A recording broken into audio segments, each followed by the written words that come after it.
주님은 주기도문을 가르치시면서 뜻이 하늘에서 이루어진 것 같이 땅에서도 이루어지다 라고 기도하라고 말씀해 주셨습니다. 나의 뜻이 하늘에서 이루어지기를 바라는 대신 하나님의 뜻이 이 땅에서 이루어지기를 소망하라는 말씀입니다.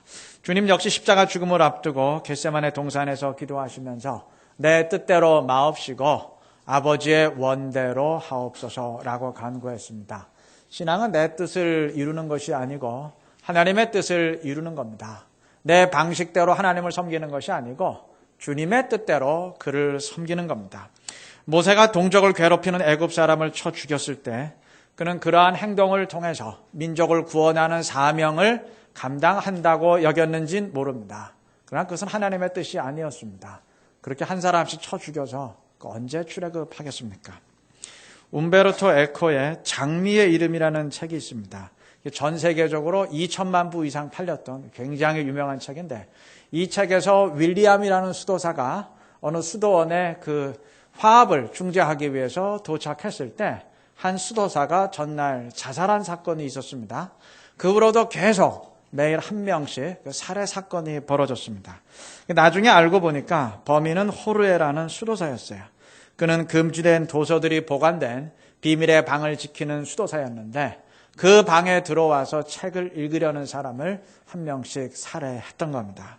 그는 그러한 끔찍한 일을 벌이면서도 그렇게 하는 것이 하나님의 뜻이라 믿었고 스스로 진리의 수호자라 여기고 있었습니다. 하나님을 향한 나름대로의 마음은 있었는데 어떻게 하는 것이 그를 섬기는 것인지 그 방식을 몰랐던 겁니다. 이스라엘 백성들이 금송아지를 숭배한 이유도 마찬가지입니다. 아론은 금송아지를 만든 뒤에 너희를 애굽에서 인도하여 낸 여호와로라고 선포했습니다. 이들의 금송아지 숭배는 다른 이방신들을 섬겼던 후대 이스라엘 왕들의 우상 숭배와는 좀 차원이 달랐습니다. 이들은 이방신을 섬긴 것이 아니고 나름대로 여호와를 섬기려고 했던 겁니다. 그런데 문제는 그 방식이 주님의 뜻에 어긋난 데 있었습니다. 신앙이란 주님의 뜻대로 행하고 섬기는 것이지 내 주관적인 신념이나 고집대로 하는 것이 아닌 겁니다. 오늘 본문은 성막의 제작에 관한 내용인데 36장부터 39장까지 이어지는 그 성막 제작에 관한 말씀을 한 번이라도 읽어본 사람이라면 어떤 느낌을 받게 됩니까? 하나님의 말씀이니까 불평할 수 없겠지만 여하튼 복잡하다는 인상을 받게 됩니다. 그래서 믿음이 약한 사람은 연초에 성경을 처음부터 끝까지 한번 읽어보겠다고 결심했다가도 출애굽기의 성막에 관한 내용이나 레위기의 제사에 관한 내용에 이르면 상당한 부담감을 느끼게 되죠. 그러니까 그 정도로 복잡한 것이 이 기록의 특징입니다. 아울러 성막 제작의 기록에 관한 또 한 가지 특징이 있어요. 동일한 내용을 정확히 반복하고 있다는 겁니다. 오늘 출애굽기 36장의 일부를 읽었는데 이 36장부터 길게 소개되는 내용은 사실은 이미 26장부터 언급이 되었던 내용입니다. 근데 왜 똑같은 내용을 반복하고 있을까요? 첫 번째 내용은 이러하게 성막을 제작하라는 하나님의 명령이고 두 번째 기록은 그 말씀대로 그대로 시행했다는 확인입니다. 하나만 예를 들자면 출애굽기 26장 1절에서 하나님은 너는 성막을 만들되 가늘게 꼰 배실과 청색, 자색, 홍색 실로 그룹을 정교하게 수놓은 10폭의 휘장을 만들지니 라고 명령을 하셨는데 본문 8절 보면 이 명령대로 가늘게 꼰 배실과 청색, 자색, 홍색 실로 그룹을 무늬 놓아 10폭 휘장으로 성막을 지었다 기술했습니다. 내용이 정확하게 똑같습니다. 그리고 26장 2절에서 하나님은 매 폭의 길이는 28규빗, 너비는 4규빗으로 각 폭의 장단을 같게 하라고 명령하셨는데 오늘 본문 9절은 이 명령대로 매 폭의 길이를 28규빗, 너비는 4규빗으로 각 폭의 장단을 같게 하였다고 역시 기술했습니다. 즉 하나님이 세세히 명령하신 내용을 하나도 빠짐없이 그대로 시행했다는 것을 강조하기 위해서 동일한 내용을 참 지나치다 싶을 정도로 세밀하게 반복을 했던 겁니다. 자, 그러면 성경이 성막 제작에 대한 하나님의 명령과 이에 대한 이스라엘의 순종을 지나치다 싶을 정도로 이렇게 시시콜콜이 기록한 그 이유가 뭘까요? 이게 신앙이라는 겁니다. 이것이 곧 신앙이라는 겁니다. 신앙이란 자기 주관대로, 자기 방식대로 여호와를 섬기는 것이 아니고 하나님의 뜻대로, 하나님이 말씀하신 대로 그를 섬기는 것임을 분명히 하려고 하는 겁니다. 물론 지금은 성막을 만드는 시대가 아니기에 본문의 내용은 문자적으로는 오늘 우리와 상관이 없습니다. 그러나 본문이 담고 있는 이 메시지, 신앙의 원리란 바로 이러한 것이다 라고 말씀하시는 그 본문의 메시지는 꼭 귀담아 들어야 될 것입니다. 내 취향에 맞지 않는 것은 빼고, 부담되는 것도 빼고, 내 마음에 맞는 것만 택하겠다는 것은 그 하나님이 원하시는 신앙생활이 아닙니다. 초대교회 때나 성령 충만이 필요했던 것이지 요즘도 필요하나요? 시대가 이렇게 바쁜데 꼭 예전처럼 기도해야 됩니까? 시대가 바뀌었으니까 좀 그런 고리타분한 방식 버리면 안 되나요? 하는 사람들이 있을 겁니다. 여러분, 변하는 것이 있고 변할 수 없는 것이 있습니다. 그 둘을 잘 구분해야 될 것입니다.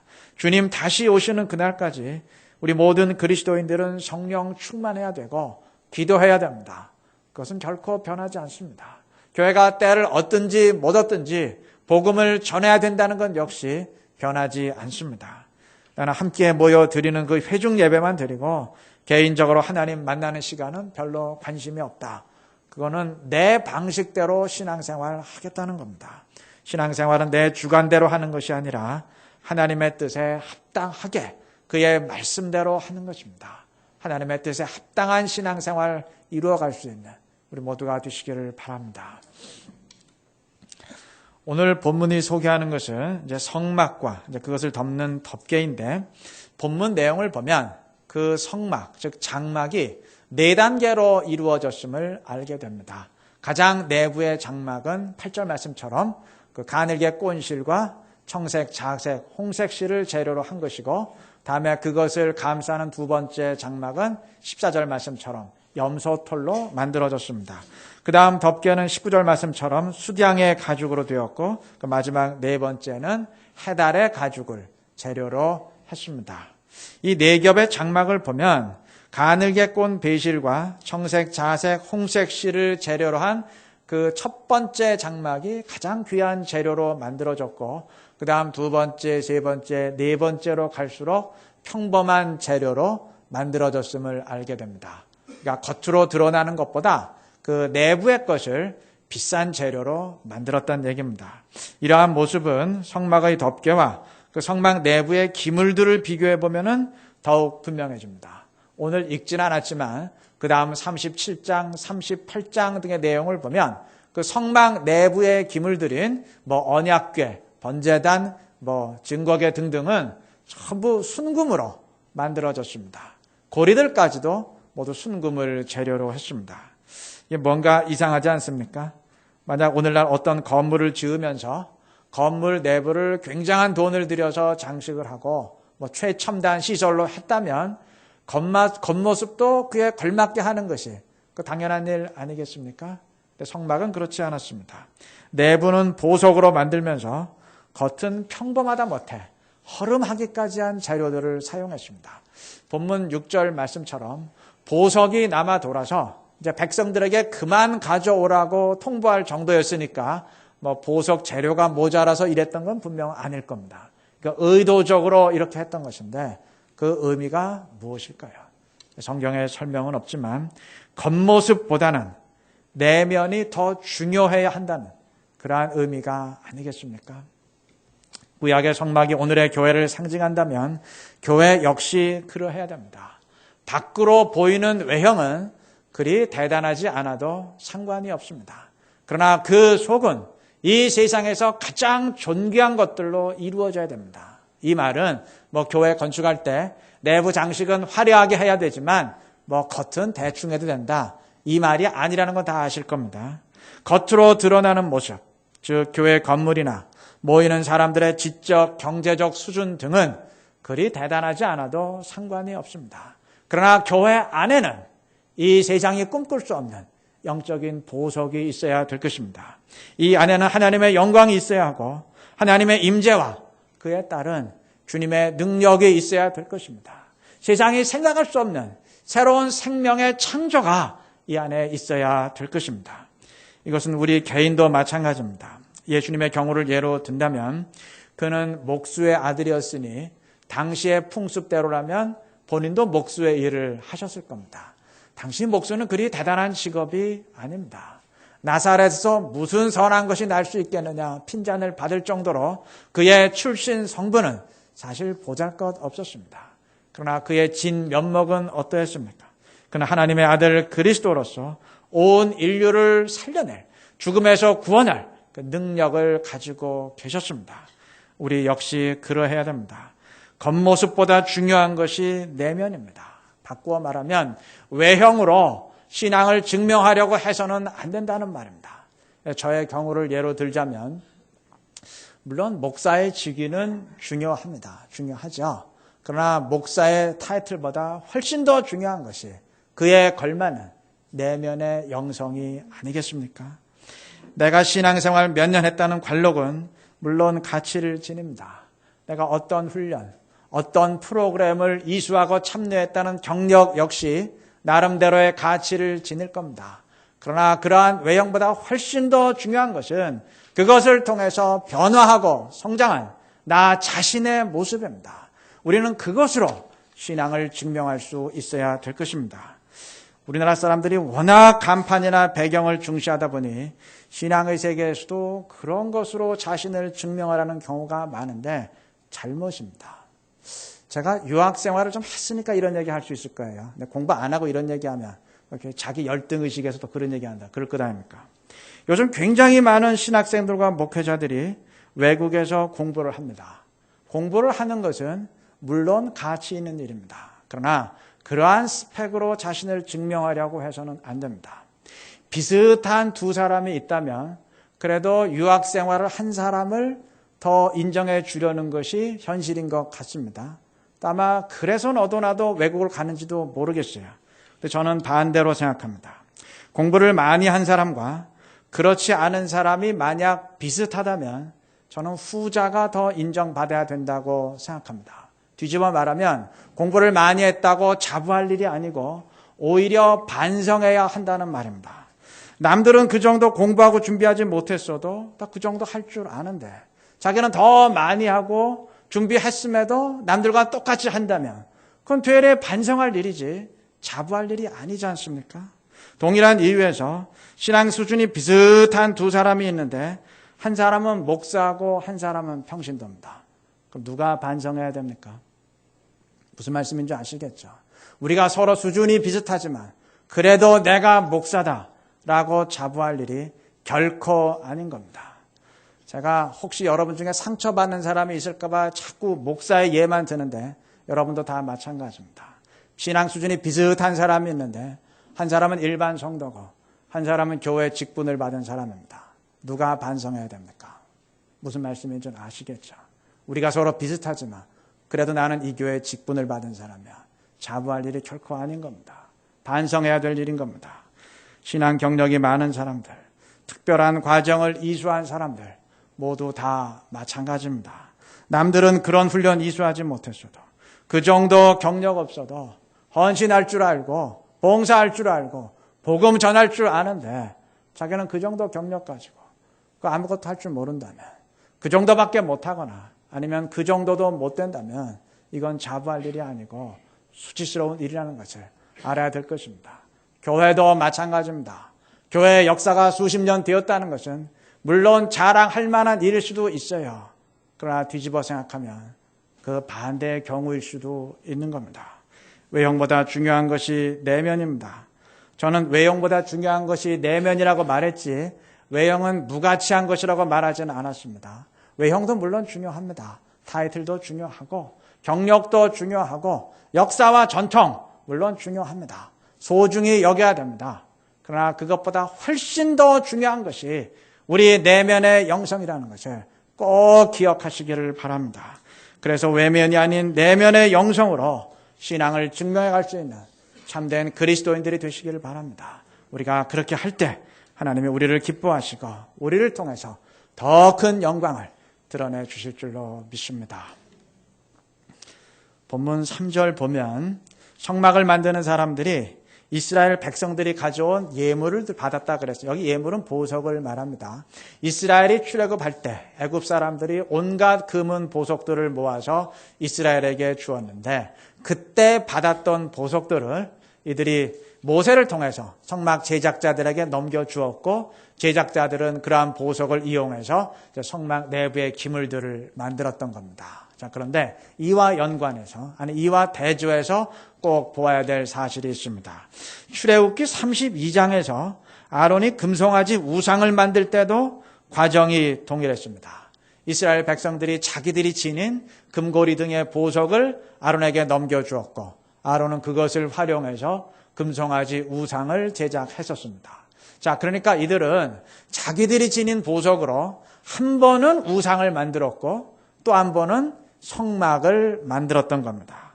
우상의 재력은, 성막의 재력은 동일한 사람들이 내놓은 보석이었습니다.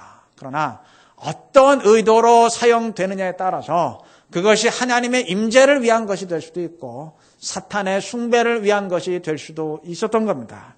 우리 흔히 하는 말로 똑같은 물이라도 젖소가 먹으면 우유가 되고 독사가 먹으면 독이 되지 않습니까? 똑같은 칼이라도 의사의 손에 들리느냐 강도의 손에 들리느냐에 따라서 사람을 살리는 칼이 될 수도 있고 죽이는 칼이 될 수도 있는 거 아니겠습니까? 우리의 경우 역시 마찬가지입니다. 내가 어떤 사람이 되느냐에 따라서 내가 가진 재물, 재능, 달란트가 하나님 나라의 영광을 위한 도구가 될 수도 있고 그 나라를 파괴하는 무기가 될 수도 있는 겁니다. 이스라엘이 출애굽할 때 하나님이 애굽의 금은 보석들을 이스라엘 백성들에게로 옮기신 것은 그것을 활용해서 성막을 만들라는 의도였습니다. 즉 하나님이 이들에게 맡겨놓으신 것들이었습니다. 이들은 처음엔 그것을 모르고 우상을 만들며 범죄했지만 오늘 본문에서는 하나님의 뜻을 깨닫고 그 뜻에 맞게 활용하면서 주님의 영광을 드러냈습니다. 우리에게도 하나님이 맡겨놓으신 것들이 있습니다. 나의 재능, 지식, 재물 따지고 보면 내 모든 것이 사실은 하나님이 나에게 맡기신 달란트입니다. 우리는 그러한 것들을 주님의 뜻에 맞게 활용하는 삶을 살아야 될 것입니다. 물론 우리 가운데 이스라엘이 금송아지 우상 만들듯이 맡기신 달란트를 악용해서 하나님을 대적하는 사람은 없을 겁니다. 그러나 활용하지 않는 사람은 제법 있을 겁니다. 우리 명심해야 됩니다. 달란트 비유에서 한 달란트 받은 사람이 주님의 책망과 저주를 받았던 이유는 달란트를 악용했기 때문이 아닙니다. 그냥 땅에 묻어두고 활용하지 않았기 때문입니다. 예전에 빠삐용이라는 영화가 있었습니다. 이게 오래된 영화라 젊은 세대들은 잘 모를 수도 있는데 상영 당시에는 하여간 굉장히 유명한 영화였습니다. 이 영화에서 감옥에 갇힌 주인공은 꿈속에서 재판관에게 이렇게 소리칩니다. 저는 사람을 죽인 일이 없습니다. 저는 무죄입니다. 재판관은 이렇게 답변합니다. 그래, 너는 사람을 죽이진 않았지. 하지만 넌 유죄야. 아니 왜요? 너는 사람을 죽이진 않았지만 너의 시간과 인생을 낭비했어. 그게 너의 죄다. 여러분, 우리 역시 마찬가지입니다. 꼭 하나님을 대적하며 우상을 만들어야만 죄가 되는 것 아닙니다. 하나님이 내 삶에 맡기신 것들을 땅에 묻어두고 삶을 허비하는 건 역시 그의 뜻을 거스르는 범죄가 됨을 명심해야 될 것입니다. 명심하시기 바랍니다. 그래서 주님이 우리에게 주신 것, 악용하는 사람도 되지 마시고 그냥 묻어두고 썩히는 사람도 되지 마시고 주님의 뜻에 맞게 활용함으로써 그의 나라의 영광을 드러낼 수 있는 우리 모두가 되시기를 바랍니다. 말씀을 맺겠습니다. 이스라엘이 가져온 보석들을 가지고 제작자들은 증거궤, 등잔대, 번제단 등등의 성막 기물을 만들었는데 이들이 가져온 금골이나 장신구 등의 보석을 그대로 사용할 수는 없었습니다. 일단 전부 녹여야 됐습니다. 그래야 성막의 기물에 맞는 형태와 규격으로 새롭게 제작할 수가 있었습니다. 이는 우리 모두에게 적용되는 원리입니다. 우리 각자가 교회에 들어와 주님의 모습을, 주님의 몸을 이룰 때 내 모습 그대로 가지고 교회의 지체가 될 수는 없습니다. 녹여야 됩니다. 먼저 나를 완전히 녹여야 됩니다. 성령의 불로 녹이고 말씀으로 녹여야 됩니다. 내 자존심도 녹이고 내 잘못된 생각도 녹이고 나는 완전히 죽고 예수님 안에서 새롭게 거듭나야 됩니다. 이 세상의 가치관과 사고방식 다 탈피하고 하나님의 말씀으로 옷 입어야 됩니다. 그래야 주의 몸된 교회와 하나님 나라를 위한 귀한 도구로 쓰임받게 될 것입니다. 간구하시기 바랍니다. 나를 송두리째 다 태워주시고 주님의 자녀로 새롭게 빚어주옵소서 간구하시기를 바랍니다. 그래서 주님이 귀히 쓰시는 일꾼으로 우뚝 설 수 있는 우리 모두가 되시기를 그리스도의 이름으로 축원합니다.